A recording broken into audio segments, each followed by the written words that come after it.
dyan sa Kamara de Representantes. Ang House Prosecution Team umapela sa taong bayan, makinig at subaybayan ang impeachment trial kay Vice President Sara Duterte. RH12, Milky Rigunan sa detalye. Manang Milky. Lakay at Sister L, umaapela ang House Prosecution Panel sa mamayang Pilipino makiisa, sumabaybay, manood at makinig sa pagsisimula ngayon ng impeachment trial kay Vice President Sara Duterte. Ayon kay House Prosecutor Terry Ridon, ito na ang araw para masuri kung tayo ba ay para sa tama o para sa mali. Sabi ni Ridon, sa mga susunod pang mga araw, hayaan nating magsalita ang ebidensya, hayaan nating magsalita ang katotohanan. Narito si Bicol Saro Party List Representative Terry Ridon, isa sa miyembro ng 11-man House Prosecution Team. Sa araw po na ito, kailangan po nating pumili. Kung para ba tayo sa tama o para sa mali.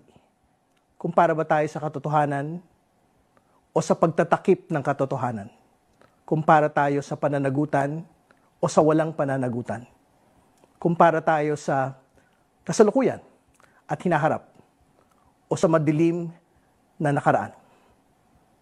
Sa mga susunod pong mga araw, hahayaan po nating magsalita ang ebidensya.